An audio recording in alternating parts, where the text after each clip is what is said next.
제가 이제 대학교 4학년 때 1993년도에 이제 건설회사에 취업이 됐습니다. 그래서 연수 과정을 거치고 이제 현장에 발령이 받아서 현장의 기사로 이제 부산의 현장에서 근무를 하게 되었는데, 처음에 현장 발령이 나서 제일 조금 불편했던 것은 현장 작업자들이 하는 이 용어를 제가 못 알아듣는 거예요. 그러니까 현장에서만 쓰는 일본의 잔재인데요. 일본의 36년 식민지 잔재인데, 그 현장에서만 쓰는 그 용어를 제가 이제 이해를 못 하는 거죠. 뭐 예를 들자면 우리가 보통 이게 천장이라고 하잖아요. 천정 작업이라는데 천정이라고 하지 않고 덴조라고 하는 거예요. 덴조. 그리고 기둥 같은 경우도 기둥이라고 하면 되는데 하시라. 보호 같은 경우에도 보호라고 하면 되는데 뭐 하리라고도 하고, 뭐 이렇게 작업을 끝나는 것을 뭐 마무리라는 단어를 쓰면 되는데 오사마리 했다. 하여튼 이렇게 반장들이 처음 이렇게 신규로 기사들이 오면 길들이려고 현장 용어를 좀 많이 씁니다. 그래서 도저히 안 돼서 제가 그 옛날에 부산에 있는 영풍문고에 가서 현장 용어집이라는 그 현장에서 쓰는 보통 흔히 쓰는 그런 단어들을 좀 이렇게 정리해 놓은 현장 용어집을 사서 제가 공부했던 기억이 납니다. 마찬가지로 제가 이제 서른이 넘어서 예수님을 믿어서 교회를 오게 됐는데, 교회만에 쓰는 용어를 제가 기독교 기초가 없다 보니까 잘 이해가 이제 안 되는 것이 많았습니다. 뭐 예수님의 보혈이 뭐지? 우리가 구속, 예수님께서 우리를 구속하심으로 우리가 구원을 받는다. 구속은 감옥에 가는 건데 왜 구속이 나왔지? 그리고 뭐 은사, 하나님이 주시는 은사를 사모하십시오. 은사는 선생님인데 은사를 사모하라. 은사가 뭐지? 더 가관인 건요, 예배 시작할 때 목사님께서 묵도하겠습니다. 묵도는 이제 침묵 기도거든요. 묵을 칼도자를 써서 묵을 칼로 먹는 건가? 묵도가 뭐지? 이렇게 맡은 헷갈린 경우 많이 있었습니다. 중보기도 이런 것도 잘 몰랐고, 집사님이라는 그 직분, 집사가 뭐지? 집을 사라는 것인가? 하여튼 기독교 용어가 어렵습니다. 그래서 제가 또 학구파잖아요. 기독교 용어집이 있는가를 검색하니까 있더라고요. 그래가지고 제가 초신자 때는 기독교 용어집을 사서 지금 사전이 있는데 그걸 공부했던 기억이 납니다. 여러분, 이렇게 뭐 독특하게 교회만 쓰는 용어가 있지만 반면에 세상에서도 쓰고 그다음 교회에서도 많이 쓰는 단어가 있어요.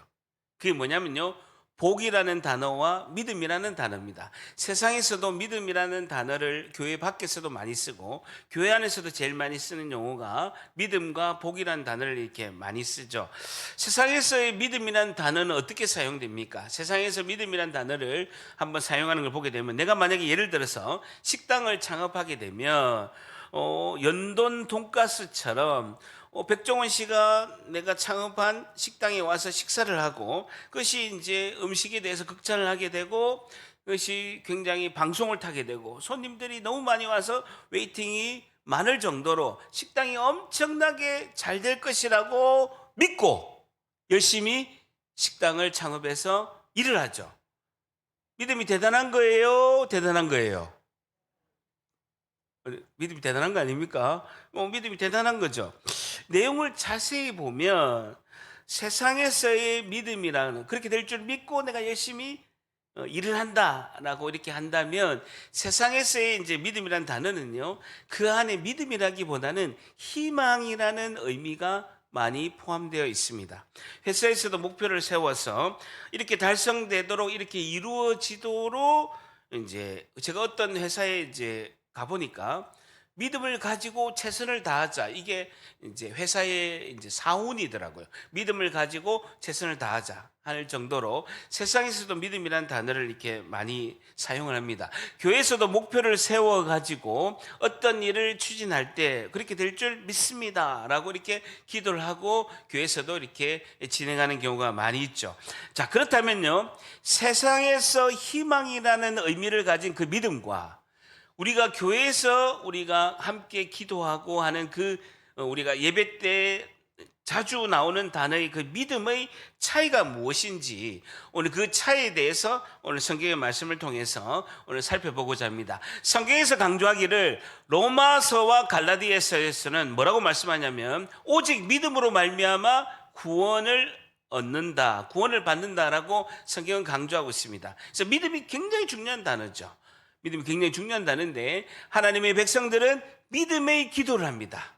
믿음을 가지고 우리가 기도를 하게 되는데 오늘 사사기 삼손의 이야기를 정리하면서 오늘의 질문은요. 믿음의 기도는 무엇일까요? 믿음의 기도는 무엇일까요?에 대한 오늘 교훈을 얻고자 합니다. 믿음이 하나님의 백성들은 믿음이 중요하고 믿음으로 구원을 받고 믿음의 기도를 하게 되는데 과연 믿음의 기도는 무엇일까요?에 대한 교훈을 얻고자 합니다. 자, 16장 19절을 봅니다. 16장 19절. 사사기 16장 19절. 사사기 16장 19절 한번 같이 있습니다. 시작. 들릴라가 삼손에게 자기 무릎을 베고 자기하고 사람을 불러 그의 머리털 7가닥을 밀고 괴롭게 하여 본즉 그의 힘이 없어졌더라. 그의 머리털 7가닥을 밀고라고 이렇게 성경은 말씀하고 있습니다. 우리 지난주에 삼손이 어떻게 마지막 이렇게 사역을 하게 됐는가를 자세히 살펴봤는데요. 삼손은 이스라엘 백성이 이제 하나님의 말씀을 등지고 자기 마음대로 살다가 이제 40년 동안 블레셋의 식민 지배를 받게 됩니다. 하나님께서 그 40년 동안 식민 지배를 받은 이스라엘을 구원하시기 위해서 삼손이라는 이제 사사를 통해서 그 역사를 잊게 되는데 삼손은 태어날 때부터 나실인이었습니다. 하나님께 바쳐진 자, 하나님께 헌신된 자로 태어난 거죠. 자기가 태어나 보니까 금수저, 흙수저처럼 태어나 보니까 나실인이죠. 나실인은 세 가지가 중요합니다. 세 가지를 금하게 되죠. 첫 번째는 뭐냐면요, 포도주와 포도를 먹으면 안 됩니다. 포도주 금지. 포도주와 포도를 먹으면 안 되고, 두 번째는요, 부정한 시체를 만지면 안 됩니다. 부정한 시체를 만지면 안 되고, 세 번째는 머리를 자르면 안 됩니다. 머리카락을 자르면 안 됩니다. 머리카락의 삭도 금지가 이제 세 가지가 엄격하게 지키면서 이제 자라왔습니다. 그러면서 군사 지도자로, 정치 지도자로 자기가 사사로 20년 동안 이스라엘에서 사사로서의 역할을 하고 있었습니다. 잘 보세요. 자, 본인이 20살에 일찍이 사사가 되었다면 20년 동안 사사를 했으니까 40년 동안 나실인으로 살아야 됩니다. 만약에 30살에 삼손이 사사가 되었다면 20년 동안 사사를 했으니까 50년 동안 태어나면서부터 나실인으로 살아야 되는 것이 이 삼손의 운명이죠. 자, 보세요. 얼마나 삼손이 그 나실인으로 살면서 제한된 게 너무나 많습니다. 얼마나 강박 가운데, 마음이 힘든 가운데 40년, 50년을 살아가는가가 우리가 추측을 해봐야 됩니다. 자, 보세요. 저희 손주가 이제 태어났는데, 저희 손주가, 제가 삼손을 묵상하면서 보면, 우리 손주가 좀 힘들 것 같아요. 가만히 생각해 보니까. 할아버지, 외할아버지, 아버지, 세 명이 다 목사야. 할머니, 그 다음에 외할머니, 사모님이야. 하나 있는 고모, 전도사야. 태어나 보니까 나실인 비스무리하게 태어난 거예요, 지금. 잘 모르는데, 자기가 이렇게 나중에 조금 자라가지고, 좀 유아기 때 어린이 세례 받을 때, 할아버지가 세례 주려고 하고, 외할아버지가 세례 주려고 하고, 자기 아버지가 세례 주려고 다투는 이런 상황이 좀 발생할 수도 있다는. 어쨌든 신앙의 금수저로 태어났는데, 손자 입장에서 아마 사춘기가 되면 좀 숨이 막힐 것 같다. 라는 생각이 좀 드는 거예요. 그래, 그거를 잘 우리가 지혜롭게 이제 교육을 시켜야 되는 거죠. 어쨌든 삼손은 나실인으로서 첫째, 포도주와 포도를 금지하고, 두 번째는 시체를 접촉하는 걸 금지하고, 이렇게 셋째는 머리를 자르지 않는 것을 이제 세 가지를 이제 하나님께 명령으로 받았는데, 본인이 첫째 포도주와 포도를 금지하는 것, 두 번째 시체를 접촉하는 것을 금지하는 건요, 진작에 삼손이 약속을 어겼습니다. 진작에 어겨가지고, 어겼음에도 불구하고 마지막 세 번째 머리카락을 자르는 것은 삼손이 하나님과의 약속으로 마지막 보루로 지켰던 것이죠. 두 가지는 어겼는데, 왜 마지막 세 번째 머리카락을 자르는 것은 삼손이 끝까지 지켜내는 거예요. 그 청년들한테는 지난주에 미리 내가 설교할 거라고 해서 이야기를 했는데 전혀 처음 듣는 것처럼 표정을 해서 너무 감사해요. 왜 그럴까요? 자, 보세요. 포도주와 포도를 금지하는 거. 두 번째, 부정한 시체를 접촉하는 거 금지하는 거는요, 죄를 짓고 몰래 할 수가 있어요. 죄를 짓고 잘못을 해도 몰래 할 수가 있다는. 물론 하나님은 다 보고 계시고 하나님 알고 계시죠. 근데 사람에게는 들키지 않고 포도주를 마시고 시체를 만지는 것은 몰래 할 수가 있는 거예요. 그러니까 자기 동네 이스라엘에서는 못하는 거예요. 그 적국인 블레셋에 가서 그 잘못을 저지르는 거예요. 그런데 머리카락을 자르는 것은요, 끝까지 지켰습니다. 왜 그랬을까요? 머리카락을 자르면요, 다 들통이 납니다. 다 들통이 나기 때문에 누구든지 삼손이 나시린의 그런 약속을 어긴 것을 다 들통이 나기 때문에 그것은 자기가 모르게 할 수가 없으니까 마지막 보류로 붙잡아 있었던 것이죠. 어쨌든 하나님께 자기가 마지노선, 신앙의 마지노선이라고 생각하고 삼손도 지키고 있었던 것입니다. 자, 근데 삼손이 머리를 자름으로써 이제는 모든 사람에게 다 드러내고 죄를 짓는 결과가 된 것이죠. 그러니까 하나님이 영이 떠나게 되는 것입니다. 이제는 누구에게나도 삼손이 머리카락을 자름으로써 나시른으로서 약속을 어긴 것을 모든 사람이 아는 결과가 됐다라는 것입니다. 여러분 잘 보세요. 신앙의 마지노선이 어떻게 무너지는지, 댐에 금이 가듯이 어떻게 무너지는지 16장 13절 보세요.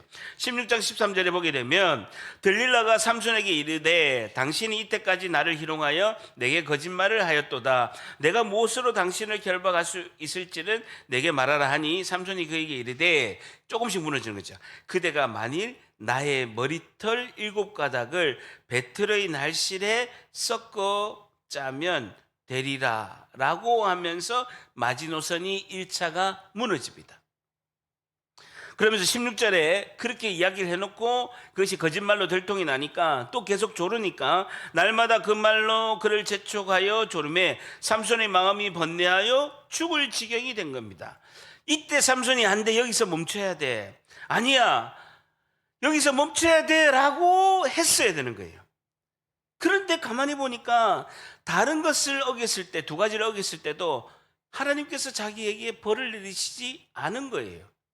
그런데 머리카락을 살짝 건드려 보니까 댐에 금이 갔는데도 아무 벌을 안 받으니까 아니 이제는 괜찮을 수도 있겠네라는 생각도 갈등이 들게 된 것이죠.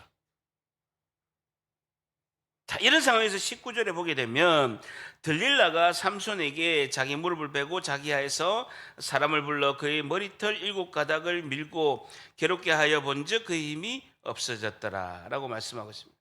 그러면서 21절에 블레셋 사람들이 그를 붙잡아 그의 눈을 빼고 끌고 가사에 내려가 놋줄로 매고 그에게 옥에서 맷돌을 돌리게 하였더라라는 겁니다. 마지막에 들릴라에게 머리카락이 잘리고 힘을 잃어서 21절에 눈이 뽑혀가고 노예가 되는 비참한 상태가 된다라는 겁니다. 자, 보세요. 그래서 우리가 잘 깨달아야 됩니다. 항상 우리가 신앙을 체크를 해봐야 되는 거예요.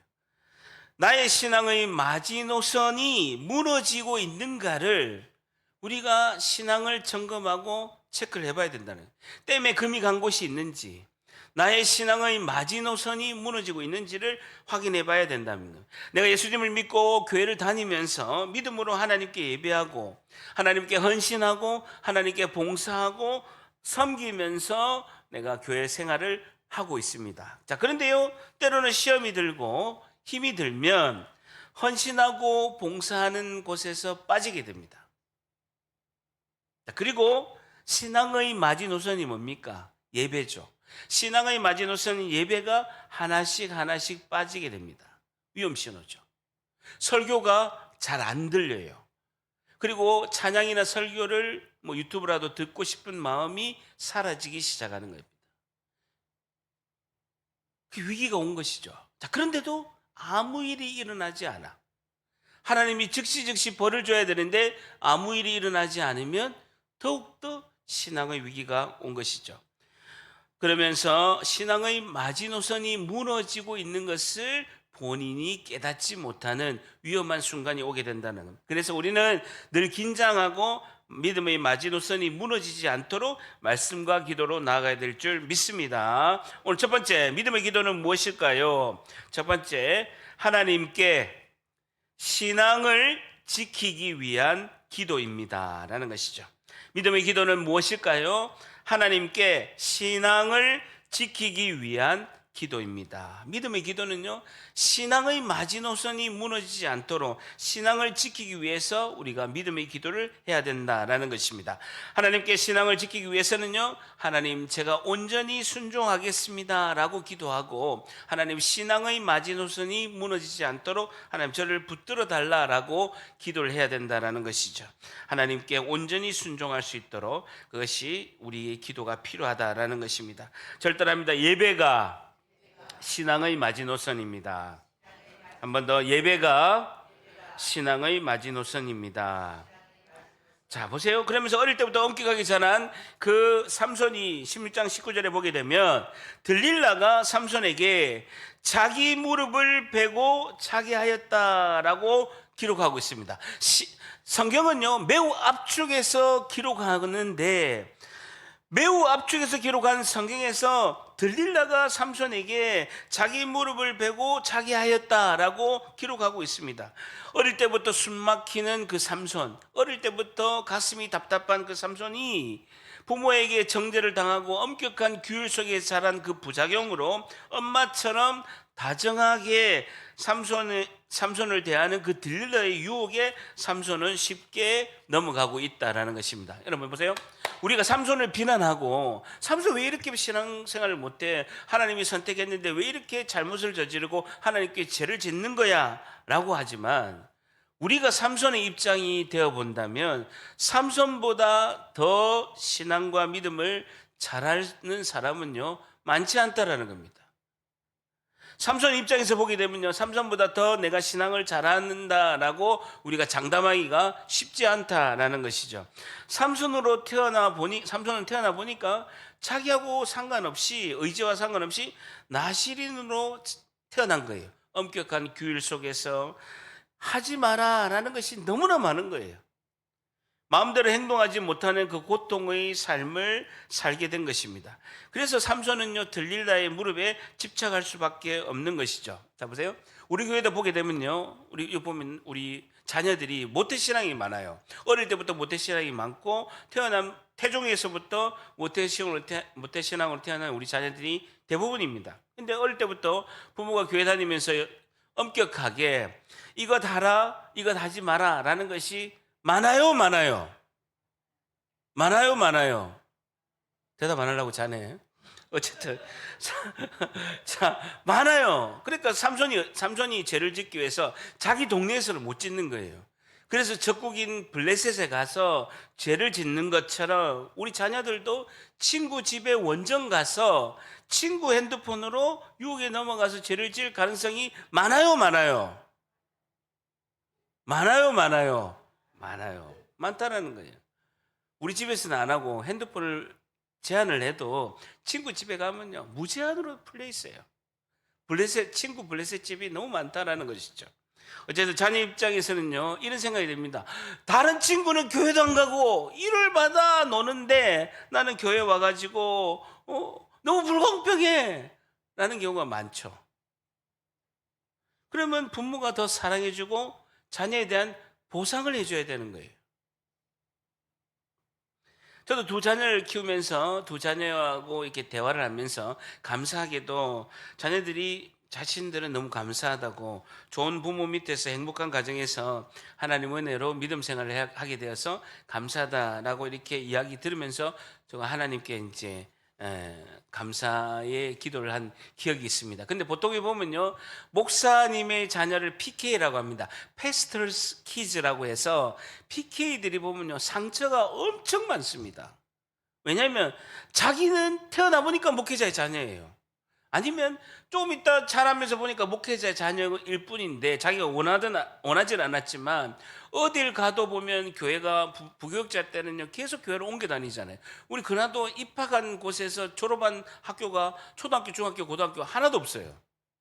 입학은 했는 데서 졸업한 데가 새 학교 중에서 하나도 없다라는 거예요. 자주 이사 다니죠. 교회 가면 자기는 아직 아이고 학생임에도 불구하고 성도로부터 엄격한 목회자 수준의 도덕성을 요구받게 됩니다. 자기는 억울하죠. 그러니까 선교사님 자녀, MK, 목사님 자녀, PK들이 상처가 엄청 많아요. 어디 가도 많다는 것이죠. 그래서 제가 어릴 때부터 제가 그렇게 목회자로 갈 거니까 자녀들에게 보상을 해준 거예요. 어릴 때부터 귀에다가 늘 사랑한다는 표현을 해주고 하나님께서 너에게 사명을 주셨다. 온 세계에 복음을 전해서 영혼을 살리는 사명을 주셨으니까 그 사명 가운데 있어야 된다라고 격려해주고 칭찬해주고 지지해주는 경우가 너무 많았다라는 것입니다. 너는 교회 다니니까 이것 해라, 이것 하지 마라 라는 것보다도 너를 사랑한다, 너는 이 사명을 위해서 태어났다라고 계속 이야기를 해주는 것이 너무나 중요하다는 것입니다. 그래서 부모와 자녀가 이 땅에서의 그 사명을 깨닫고 또 되도록이면 부모가 자녀와 대화를 많이 하는 것이 중요한데요. 대부분이 보면 부모가 자녀와 대화를 할 때 부모가 이야기를 많이 해요. 부모가 대부분 이야기를 많이 하고 자녀들한테는 왜 이야기를 아니하냐라고 다그칩니다. 자녀가 왜 이야기를 안 하겠습니까? 부모가 너무 이야기를 많이 하니까 이야기할 수가 없는 거예요. 내 이야기를 좀 들어줘야 되는데 내 이야기는 안 들어주고 부모가 자꾸 잔소리를 하니까 힘든 거죠. 저를 따라합니다. 부모는 제발 자녀 이야기를 들읍시다. 자녀 얘기를 들으는 세상에서도 희망이라는 것으로 믿음으로 있게 되는데 세상에서는 보면 좋은 대학 가고 좋은 직장 얻고 돈 많이 벌어라, 그것을 믿어라 라고 이렇게 부모들이 강조를 하죠. 신앙을 가진 우리 자녀에게도 부모가 교회 잘 나가고 하루에 성경 얼마 읽고 기도하고 올바르지 못한 것은 행동은 하지 마라라고 강요를 많이 합니다. 더 중요한 것은요, 부모가 먼저 자녀의 마음을 열고 사랑으로 자녀의 마음을 만져주고 자녀 이야기를 들어주는 것이 중요합니다. 자녀 이야기를 자꾸 들어주면요 말을 많이 해요. 제가 애들한테 물어보거든요. 엄마 아빠하고 대화를 하냐면요 하루에 5분도 안 한대. 친구들하고는 40분 1시간씩 이야기하잖아요. 왜? 친구들은 내 말을 들어주니까. 그래서 자녀의 말을 들어준 것이 너무나 중요하다라는 것입니다. 자, 16장 28절 봅니다. 사사기 16장 28절 같이 있습니다. 시작. 삼손이 여호와께 부르짖어 이르되 주 여호와여 구하옵나니 나를 생각하옵소서. 하나님이여 구하옵나니 이번만 나를 강하게 하사 나의 두 눈을 뺀 블레셋 사람에게 원수를 단번에 갚게 하옵소서 하고라는 겁니다. 삼손이 눈이 뽑히고 노예로서 조롱거리가 되고 그러면서도 머리카락이 딱 다시 자라면서 하나님께 간절한 믿음의 기도를 하게 됩니다. 여러분, 자, 우리가 잘 알아야 될 것은요, 자, 오늘 결론으로서 우리가 깨달아야 되는 것은 뭐냐면요, 세상에서 희망의 의미인 믿음과 우리가 말하는 믿음의 근본적인 차이가 무엇이겠습니까? 여러분, 뭔가가 소망하는 것, 희망하는 것이 이루어진 건 똑같습니다. 근데 세상에서 희망의 의미로서는 그 믿음과 하나님의 백성인 우리가 쓰는 그 믿음이라는 단어의 큰 차이점이 뭐냐는 거예요. 딱 하나가 있다는 거예요. 그 큰 차이점이 무엇입니까? 그 차이점은 뭐냐면요, 나는 그렇게 믿는데 그것이 하나님의 뜻과 일치할 때 믿음인 줄 믿습니다. 나는 그렇게 믿는데 그것이 하나님의 뜻과 일치할 때가 믿음이라는 거예요. 나는 그렇게 믿는데 그것이 하나님의 뜻이 아니면 믿음이 아니라는 거예요. 나는 그렇게 믿는데 그것이 하나님의 뜻과 일치할 때 그것이 믿음이라는 것이죠. 그래서 믿음의 기도는요, 내 기도 안에 하나님의 뜻과 하나님의 일이 있으면 믿음의 기도가 된다는 것이죠. 내 기도 안에 하나님의 뜻과 하나님의 일이 없으면 그 믿음의 기도가 아니라는 것입니다. 그것이 아무리 내가 잘 되고 내가 돈을 많이 벌고 내가 권력을 많이 가지더라도 그 믿음의 기도가 되지 않는다라는 것이죠. 오늘 두 번째 믿음의 기도는 무엇일까요? 두 번째, 하나님의 뜻과 나의 소망이 일치하는 기도입니다라는 것이죠. 하나님의 뜻과 나의 소망이 일치하는 기도입니다. 하나님의 뜻과 나의 소망이 일치하는 기도입니다. 믿음의 기도는요, 하나님의 뜻과 나의 소망이 일치해야 된다는 거예요. 그것이 믿음의 기도다라는 것이죠. 그래서 한편으로 보면요, 믿음의 기도는 내 뜻과 내 생각을 내려놓는 기도가 믿음의 기도라는 거죠. 내 뜻과 내 생각을 내려놓는 기도가 믿음의 기도다라는 겁니다. 나 자신을 내려놓는 기도가 믿음의 기도의 핵심이라는 것이죠. 내가 창업한 식당이 번창해서 그 식당을 통하여서 선교와 전도가 되고 하나님 나라를 펼쳐나가는데 쓰임받으면 믿음이에요. 그러다 식당이 잘 돼서 내가 부자가 되고 하나님과 멀어지면 믿음이 아니라 세상의 희망에 불과하다는 것이죠. 근본적으로 차이가 나는 것입니다. 자, 삼손에 대한 하나님의 뜻은요, 블레셋 13장 5절에 블레셋 사람의 손에서 이스라엘을 구원하시기 위한 하나님의 뜻이 삼손에게 있어서는 하나님 주시는 사명입니다. 그래서 죽기 전에 그 사명을 위한 기도를 삼손이 16장 28절에서 믿음의 기도로 하고 있습니다. 16장 28절에 보게 되면 이번만 나를 강하게 하사 나의 두 눈을 뺀 블레셋 사람에게 원수를 단번에 갚게 하옵소서라고 사명을 위한 기도, 믿음의 기도를 삼손이 간절히 구하는 걸 볼 수가 있습니다.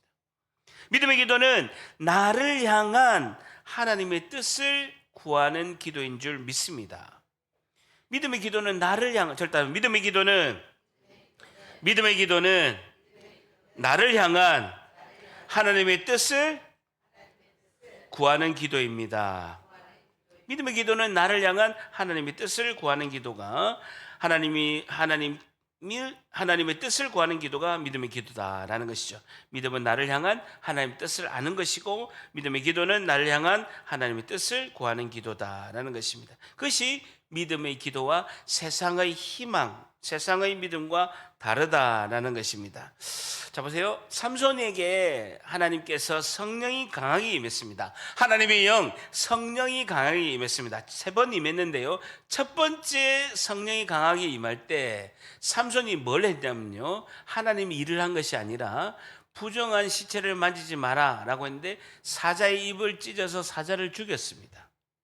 두 번째 성령이 강하게 임할 때 사사기 14장 19절에 자신이 결혼식 할 때 수수께끼를 낸 그 사람들에게 옷을 주기 위해서 성령이 강하게 임할 때 30명을 죽이는 그런 만행을 저질렀습니다. 세 번째 하나님의 성령이 임할 때 자기가 사사기 15장 14절에 나귀 턱뼈로 블레셋 사람 1,000명을 죽이는 일을 행했습니다. 자, 보세요. 하나님의 성령이 삼손에게 강하게 임할 때 삼손은 하나님의 뜻대로 한 것이 아니라 자기 생각대로 행동을 한 거예요. 눈에 좋은 대로, 자기 생각하는 대로, 자기 뜻대로, 눈에 보이는 대로 행동을 한 거예요. 삼손이 처음에 블레셋 여인과 결혼할 때 삼손의 부모님이 반대를 했습니다. 넌 나시린이야. 우리 이스라엘 백성들이 여인들이 많이 있는데 왜 적국인 이방 여인 블레셋 여인과 결혼하려고 하냐라고 이야기하니까 삼손이 사사기 14장 3절에 내가 그 여자를 좋아합니다. 원어를 보게 되니까 내 눈에 그 여자가 보기 좋습니다. 내 눈에 그 여자가 보기 좋으니까 결혼하겠습니다라고 이야기하는 것이죠.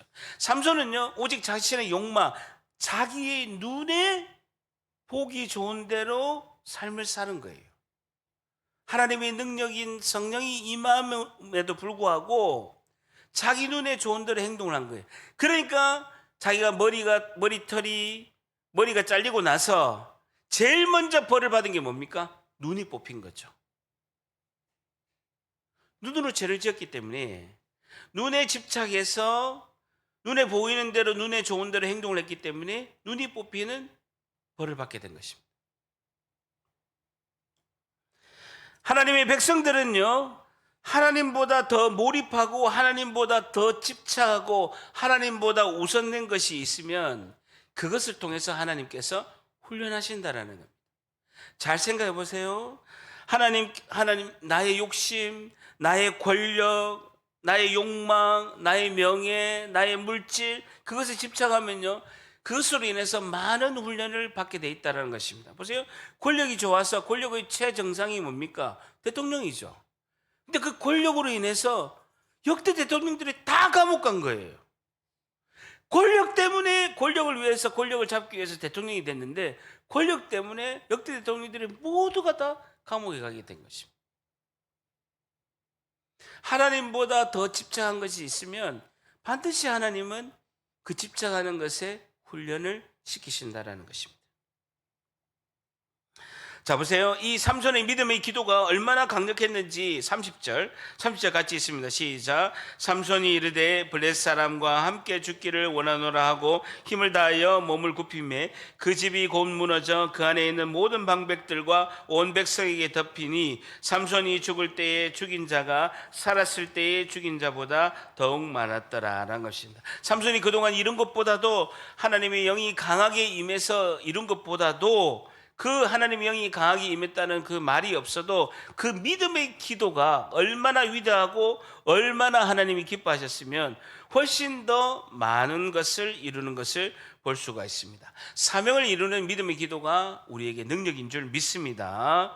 그래서 우리가 기도할 때 빠지지 말아야 될 것은요, 하나님이 나를 향한 그 하나님의 뜻, 하나님의 일을 위해서 반드시 기도해야 된다는 것입니다. 하나님은 그걸 이루기 위해서 우리에게 엄청난 믿음의 기도에 대한 응답으로 하나님께서 은혜로 능력으로 부어주실 줄 믿습니다. 하나님께서 우리 교회에 향하신 하나님의 뜻을 위해서도 그것을 기도해야 된다라는 것입니다. 하나님의 뜻이 무엇입니까? 영혼을 살리는 것이죠. 그것을 뭐라고 합니까? 전도와 선교라고 하는 것이죠. 그것이 하나님의 소원이죠. 생명을 살리는 것, 생명사역. 전도와 선교는 교회 존재의 이유다라는 것입니다. 16장 28절에 하나님이여 구하옵나니 이번만 나를 강하게 하사 나의 두 눈을 뺀 블레셋 사람에게 원수를 단번에 갚게 하소서라는 이 기도가 삼손이 그동안 잘못을 했지만 마지막에 16장 28절에 한 이 기도 때문에 히브리서 11장에는 믿음의 장입니다. 히브리서 11장에 믿음의 조상의 그 명단에 삼손이 들어간 거예요. 11장 32절에 히브리서 11장 32절에 보게 되면 내가 무슨 말을 더하리요 기드온, 바락, 삼손, 입다, 다윗 및 사무엘과 선지자들의 일을 말하려면 내게 시간이 부족하리로다 라고 말씀하고 있습니다. 삼손을 믿음의 조상의 이름에 히브리서 기자는 올려놓은 것입니다. 근데 다윗과 사무엘과 함께 삼손의 이름이 히브리서 11장 32절에 등장하게 되는 것이죠. 삼손은 보세요. 포도주와 포도를 가까이 하지 말라고 했는데 포도주를 가까이 하고, 머리를 자르지 말아라고 했는데 머리카락도 결국은 자르게 되고, 시체를 만지지 말아야 했는데 부정한 시체도 만지게 됩니다. 그렇게 어겼음에도 불구하고, 불순종했음에도 불구하고 이 마지막 사사기 16장 이 마지막의 삼손의 28절 이 기도가, 이 위대한 믿음의 기도가 믿음의 조상의 이름에 올리게 된다라는 것입니다. 자, 보세요. 중요한 포인트가 있습니다. 하나님은 우리의 이 땅에서의 나의 마지막 모습으로 우리를 평가하신다는 겁니다. 굉장히 중요한 포인트인데요. 이 땅에서의 마지막 나의 모습으로 하나님은 나를 평가하신다는 겁니다. 삼손의 이 마지막 기도를 가지고 히브리서 11장에는 믿음의 조상 다윗과 사무엘의 그 반열에 믿음의 조상의 이름에 올린 것처럼 우리도 이 땅에서의 마지막 모습으로 천국으로 가게 되고 그 천국에서 하늘의 상급이 결정된다는 것입니다. 굉장히 중요한데요. 이 땅에서의 마지막 모습이 하나님 앞에 평가를 받게 되는 마지막 기회다는 것입니다. 그럼 이렇게 생각할 수 있죠. 그러면 내가 평소엔 내 뜻대로 살다가 마지막에 잘 믿어가지고 접근하면 되겠지. 여러분, 벼락치기 공부도 평소에 실력이 있어야 하는 겁니다. 벼락치기 공부도 평소에 해놓은 게 있어야 하는 거죠. 평소에 신앙생활을 못하다가 마지막에 잘 믿는다는 건요, 불가능한 겁니다. 절대랍니다. 오늘의 믿음이 나의 마지막 믿음이다. 오늘의 믿음으로 처음 가는 거예요. 여러분, 신앙의 연수가 길수록 내가 굉장히 잘 믿을 거라고 착각하면 안 됩니다. 신앙의 연수가 많으면 많을수록 내가 믿음이 너무나 좋을 거야, 내가 잘 믿을 거라고 절대 착각하면 안 됩니다. 오늘의 믿음이 가장 베스트라고 생각해야 됩니다. 오늘의 믿음으로 내가 주님을 만나게 될 거라고 이렇게 생각하면 정확히 맞습니다. 여러분, 하나님의 소원은요, 한 영혼을 살리는 것입니다. 하나님의 관심은 한 영혼을 살리는 겁니다. 그 일에 내가 동참하면 하나님이 기뻐하시고 믿음의 조상의 그 반열에 이름에 우리 이름이 올라갈 줄 믿습니다. 이게 너무나 중요한 것이죠. 여러분, 사사기 이야기는요, 다른 사람 이야기가 아닙니다. 우리의 이야기입니다. 지금 우리가 사는 이 시대가 사람마다 각기 자기의 눈에 좋은 대로, 자기의 소견에 좋은 대로 사는 것이 이 시대에 지금 사는 우리의 모습과 우리 세상에 사는 모습과 똑같습니다. 사사기 말씀을 통해서 우리가 얼마나 불순종하는 하나님의 백성임을 잘 깨닫게 하는 그 목적이 있다는, 삼손의 이야기가 내 이야기라는 것입니다. 내 이야기가 삼손의 이야기라는 것이죠. 내가 하는 일이 잘 되면 하나님을 잊어버리다가 힘든 일이 있으면 하나님께 와서 부르짖고 하나님 불쌍히 여겨주세요 라고 하고, 또 하나님께서 또 긍휼을 베푸시면 또 금방 또 우리가 잊어버리는 것이 우리의 모습이다라는 것입니다. 삼손처럼 어리석은 행동을 하는 것이 우리의 모습이기도 한다라는 것입니다. 자, 그런데요, 자, 마지막입니다. 16장 22절 같이 있습니다. 시작. 그의 머리털이 밀린 후에 다시 자라기 시작하니라. 줄 쳐보세요. 다시 자라기 시작하니라 라는 겁니다. 하나님의 그 위대한 손길은 우리를 포기하지 않으시고 하나님의 때, 하나님의 방법으로 하나님께서 다시 시작하실 줄 믿습니다. 이게 복음인 거예요. 우리가 그 절벽에 떨어질지라도 다시 자라기 시작하니라. 하나님의 그 위대한 그 구원의 손길은, 하나님께서 나를 일으키시는 그 손길은 우리를 포기하지 않으시고 하나님의 때에 하나님의 방법으로 하나님께서 다시 시작하실 줄 믿습니다. 오늘 마지막 믿음의 기도는 무엇일까요? 마지막 세 번째, 하나님께서 다시 하실 것을 바라보는 기도입니다. 마지막 세 번째, 하나님께서 다시 하실 것을 바라보는 기도입니다 라는 것입니다. 하나님께서 다시 하실 것을 바라보는 기도입니다 라는 것입니다. 하나님께서 다시 하실 것을 바라보는 기도입니다. 낙심하지 말고 다시 하나님께서 나를 통해서 위대한 역사를 이루실 거야 라고 기도하는 것이 믿음의 기도다라는 것이죠. 사사기는 우리의 어두운 면을 고발하는 그 말씀이 아닙니다. 그런 모습에도 불구하고 하나님의 백성을 돌보시는 그 하나님을 봐야 된다는 것입니다. 그의 머리털이 밀린 후에도 하나님의 영이 떠나지만 하나님의 그 역사는 다시 자라기 시작하니라 라고 말씀하고 있습니다. 끊임없이 포기하지 않으시는 그 하나님의 사랑이 없었다면 우리는 이 땅에서 존재할 수가 없는 존재라는 것입니다. 하나님의 사사기는 인간의 실패와 하나님의 그 포기하지 않는 사랑을 말씀하고 있다는 겁니다. 사사기의 말씀은 인간의 실패와 그럼에도 불구하고 포기하지 않으시는 하나님의 사랑을 나타내고 있다라는 것입니다. 22절 한번 더 읽습니다. 시작. 그의 머리털이 밀린 후에 다시 자라기 시작하니라 라는 것입니다. 오늘 주님이 주시는 이 말씀은 오늘 지금도 세상의 그 나라에서 하나님 나라를 일으켜 세우시고 어둠의 세력을 몰아내고 부족한 우리를 통해서 위대한 하나님 왕국을 세워가시고 우리의 왕 되신 예수님만을 바라보며 하나님의 뜻을 구하고 나의 왕 되시고 주인 되신 하나님의 뜻을 이 땅에서 이루어가는 우리 모두가 되시기를 예수님의 이름으로 간절히 축복합니다. 아멘. 기도하겠습니다.